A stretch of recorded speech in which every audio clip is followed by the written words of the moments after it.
మాట్లాడరు. అప్పుడు కులాలు రావు. ఒక రౌడీ ఎలిమెంట్ చచ్చిపోతే దానికి నన్ను లాగుతారు. ఇంతమంది ఎమ్మెల్యేలు, ఇంతమంది ఎంపీలు ఉన్నారు, మీరు ఎవరు నోరు తెరవకపోతే నేను ఏం చేయను చెప్పండి? మీ అందరికీ నేను రానా? రోజు ఏం చేస్తున్నారు మీరందరూ? ఇబ్బందిగా ఉంటుంది నాకు. కాదు, నిజంగా మీరు లోపల నుంచి నమ్మాలి. రోడ్ల మీదకి వచ్చారు ఈరోజు జనం.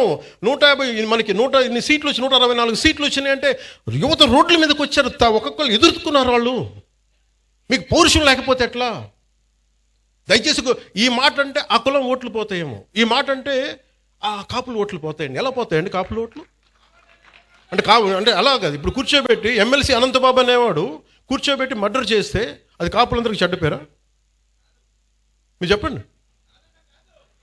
మరి ఇలా కూర్చోబెట్టి ప్రతిదానికేనా అర్థం పర్థం లేకుండా కులం పట్టుకొస్తాడా? ఈ ఆంధ్రప్రదేశ్ కులం దరిద్రం వదిలితే తప్ప ఆంధ్రప్రదేశ్ బాగుపడదు. ఎంతకాలం పిల్లలు ఇక్కడ ఏమడుగుతున్నారు? భవిష్యత్తు అడుగుతున్నారు. మాకు ఉద్యోగాలు కావాలి, ఉపాధి అవకాశాలు కావాలంటే అవన్నీ ఆలోచించడం వదిలేశారు. ఆ కులం ఎందుకు ఓట్లు పోతాయి? ఏ కులపు ఓట్లను ఎందుకు పోతాయి? మీరు సవ్యంగా పనిచేస్తే మనందరం ఓట్లు ఎందుకు పోతాయి? లా అండ్ ఆర్డర్ని కాపాడితే ఓట్లు పోతాయా? ఇదే చెప్పండి. మీ గొంతు తెలియాలి వీళ్ళకి. మీరు అందుకే నేను కూర్చోబెట్టి అలా కాదు, మీకు కూర్చోబెట్టి భయపడతా ఉంటే ఎవడు పని చేయగలడు ఈ దేశంలో? నేను అంటే ఒక క్రిమినల్ యాక్ట్ జరిగినప్పుడు మనం ఏం చేయాలి? ఆ దుర్మార్గుడు ఎవడో చేసే పర్పెట్రేటర్ ఎవడో, విక్టిమ్ ఎవరో. విక్టిమ్కి హక్కులు ఉండవా ఈ దేశంలో? ఒక మానభంగానికి గురైన ఆడబిడ్డకి హక్కులు ఉండవా? అంటే మానభంగం చేసినోడికి హక్కులా ఈ దేశంలో? మానభంగానికి గురి కాబడ్డ హక్కులు ఉండవా? ఒక నిర్భయకు హక్కులు లేవా? అంటే నిర్భయ లాంటి 100 ఇన్సిడెంట్లు జరిగితే తప్ప మాట్లాడరు ఈ దేశంలో. ఒక ఆడబిడ్డను కూర్చోబెట్టి రోడ్డు మీద వెళ్తుంటే ఇలా చేయి పట్టుకుని లాగి చంప మీద కొట్టే సమాజం కాదా ఇది? కొట్టాలి. అప్పుడు కానీ మీకు ఇలాంటి ఇన్సిడెంట్ జరగవు. మీరు భయపడతా కూర్చుంటే మేము సంబంధం లేదంటే ఎవరు రారు. మీరు ఎదుర్కోండి, బలంగా నిలబడండి, గొంతు ఎత్తండి. ఏ క్రిమినల్ ఎవడు గొంతు ఎత్తడానికి భయపడతాడు? ఎందుకంటే నాలాంటి వాళ్ళు మేము తెగించున్నాం ఇక్కడ ఈ నేల కోసం. అందుకని నేను చెప్తాను, మీరు you have to stand out sir. మీ అందరూ కూడా పదే చెప్తున్నాను సార్, మీ అందరికీ కూడా. రోడ్ల మీద simple civil dispute I want tell, మీ అందరికీ చెప్తున్నా. పెద్దపెంకి అనే గ్రామం ఉంది. మనం ఏమైనా ఇంటర్వ్యూలో కూడా చెప్పారు. మధ్యలో ఒక గ్రామం, ఒక 3000 ఇళ్ళు, మధ్యలో ఎస్సీ కులస్తులు ఉంటారు, ఆ చుట్టుపక్కలేమో బీసీ కులస్తులు, ఆ చుట్టుపక్కల మిగతా కులస్తులు ఉంటారు. ఎవరి కాళ్ళు గోడలు కట్టేసుకున్నారు. మీ మురుగు నీరు మా దగ్గరికి రాకూడదు, మీ నీరు మా దగ్గరికి రాకూడదు అని పెట్టేసుకుని ఫైనలీ ఒక సోషల్ కాన్ఫ్లిక్ట్ అయిపోయింది. దాన్ని ఎలాగైనా చేయాలి. నేను ఒక టిపికల్ రాజకీయ నాయకుని అయితే, మీరు ఎస్సీలని మీరు దూరం చేశారని బీసీలు అనాలి, బీసీలనేమో మీరు చెప్పి ఓసీలు అనాలి. నేను అవన్నీ ఏం చేయలేదు. It's a simple violation. అది పంచాయతీ చేసిన తప్పులు ఇవి. మీరు పంచాయతీలు కట్టినప్పుడు, మీరు లేఅవుట్స్ వేసినప్పుడు మీరు మురుగునీరు సౌకర్యాలు కల్పించాల. రోడ్ల మీదకి ఎన్క్రోచ్మెంట్ జరిగినాయి. విజయనగరం కలెక్టర్ గారితో కూర్చోబెట్టి it took me 2 months to break it and to find a solution. నేను కాస్ట్ గొడవలు పెట్టలా, కుల గొడవలు పెట్టలా, కులాల గురించి మాట్లాడాలా. It is simply administrative issue. అలాగే ఒకడు కూర్చోబెట్టి ఒక ఆడబిడ్డను చేస్తే వాడు ఏ కులం అయితే నాకెందుకంట? వాడి శిక్ష పడాలా లేదా? పడాలి కదా. మరి శిక్ష ఎలా పడాలి? As per the norms of constitution, as per the law. Violation ఎందుకు చేస్తారు? ఎక్స్ట్రా జ్యుడిషియల్ సిచ్యువేషన్స్ ఎందుకు వస్తాయంటే మనం ఎవరూ కూడా దానికి స్పందించకపోతే. రాజకీయ నాయకులు కొంతమంది వచ్చి ఈ బిడ్డకి ఇలా అయిపోయింది, ఆ కుల బిడ్డకి అయిపోయింది అంటే మిగతా వాళ్ళు మనుషులు గారా?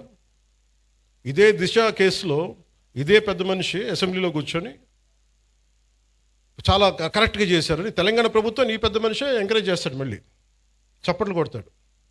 మళ్ళీ అదే పెద్ద మనిషి ఎంత హిపోక్రసీ అంటే మళ్ళీ ఇక్కడికి వచ్చి మళ్ళీ కులం కూడా లేవెత్తాడు.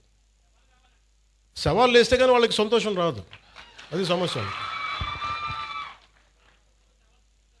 అంటే మీరు ఇది ఎందుకు చెప్తా అంటే మనం ఏదో ఒక పంచ్ డైలాగ్ వేయటానికి కాదు. నేను అంటుంది ఏంటంటే మీరు క్రిమినాలిటీ అమ్మ ఇక్కడ ఉందో ఇంతమంది ఆడపిల్లలు ఉన్నారు, మీరు మహిళలు ఉన్నారు. మీ బిడ్డల భవిష్యత్తును మీరు చాలా జాగ్రత్తగా పెట్టుకోవాలమ్మ. మీరు క్రిమినల్స్ని మటుకు అట్ బే పెట్టాలి, దూరం పెట్టాలి. మీరు దూరం పెట్టాలంటే మీ చుట్టుపక్కల కాలనీలో జరుగుతున్న దానికి మీరు ఎదుర్కోకపోతే సిటిజన్ కౌన్సిల్ పెట్టుకొని, సిటిజన్ కౌన్సిల్ అంటే వెరీ సింపుల్. మీ వీధిలో ఉండే ఒక 30 మంది 40 మంది ఒక గ్రూప్ కండి, వాట్సాప్ గ్రూప్.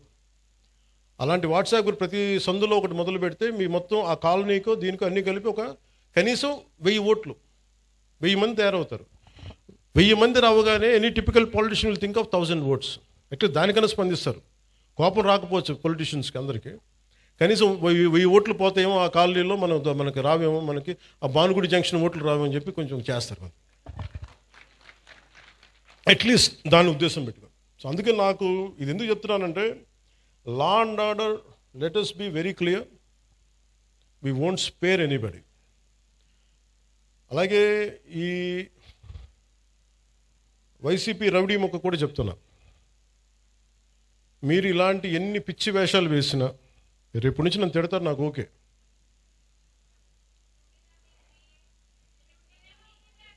అంటే ముఖ్యంగా వైసీపీ రౌడీ మొక్కి చెప్తున్నా, మీరు వచ్చి మేము రక్తాలతో తడిపేస్తాం, బయటకు వచ్చాక మేము కోసేస్తాం, కుత్తుకులు కోస్తాం అంటే, మీరు భవిష్యత్తులో, నేను మీకు చెప్తున్నాను ఈరోజు నా మాట చాలా శ్రద్ధగా వినండి. ప్రతి వైసీపీ గుండాగడికి చెప్తున్నాను ఈ మాట, ఆన్ కెమెరా చెప్తున్నా, ప్రతి వైసీపీ గుండాకే చెప్తున్నా, మీరు కనుక మా ఇష్టారాజ్యంగా చేస్తాం, భవిష్యత్తులో మేము వస్తాం, మా ప్రభుత్వం వస్తుంది. నేను చెప్తున్నా, for example, for an argument sake, మీ ప్రభుత్వమే వచ్చింది అనుకుందాం, తొక్కి నారా తీస్తాను. మీకు చెప్తాను, గుర్తుపెట్టు.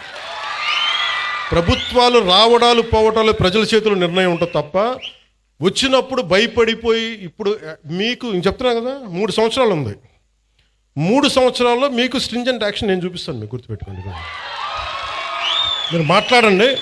నేను ఇప్పుడు దాకా మాట్లాడలా, లా అండ్ ఆర్డర్ నాది కాదు అని చెప్పి కాము కూర్చున్నా. నా అభిప్రాయాలు కూడా సీఎం గారికి నేను చెప్పను, డైరెక్ట్గా నా అభిప్రాయాలు నేను ప్రజలతోనే చెప్తాను. నేను సీఎం గారికి కూడా చెప్పను. ఓకే, మా నాయకులు కూడా నాకు చెప్తే వీళ్ళు ఎంత మొహాటసులో నాకు తెలియదు, ఎంత చెప్తారో నాకు తెలియదు. నా డైలాగ్ ఒకటే అమ్మా, నా డైలాగ్ ఒకటే, నా కమ్యూనికేషన్ ఒకటే. నాకు నా ప్రజలకి తప్ప నేను ఎవరితో మాట్లాడు, దీనికి సంబంధించి మీతోనే మాట్లాడు. అందుకని మీరు పోలీస్ అధికారులు కూడా చెప్తున్నారు, భవిష్యత్తులో ఒకవేళ వైసీపీ వస్తే, అందుకని మనం జాగ్రత్తగా ఉండాలి. ఒకవేళ చెప్తున్నాను, రాదని చెప్తున్నా, ఒకవేళ నేను నాకున్న ఇది కనెక్షన్ చెప్తున్నాను, నా కమిట్మెంట్ చెప్తున్నా, మీరు వెనకేసుకొచ్చారు గూండాల్ని అంటే ఐ విల్ మేక్ షూర్ నేను గుర్తుపెట్టుకుంటాను. మిమ్మల్ని గుర్తుపెట్టుకుని, నేను వ్యక్తిగతంగా గుర్తుపెట్టుకోను. నేను ఎస్పీ గారిని, ప్రీవియస్ కలెక్టర్ గారిని కూడా అడగండి, not even once I have call them, ఫలాంది చెయ్యండి చెయ్యొద్దు ఏం చెప్పలా, do the duty what is needful there, అంతకుమించి ఒక్క మాట చెప్పలా.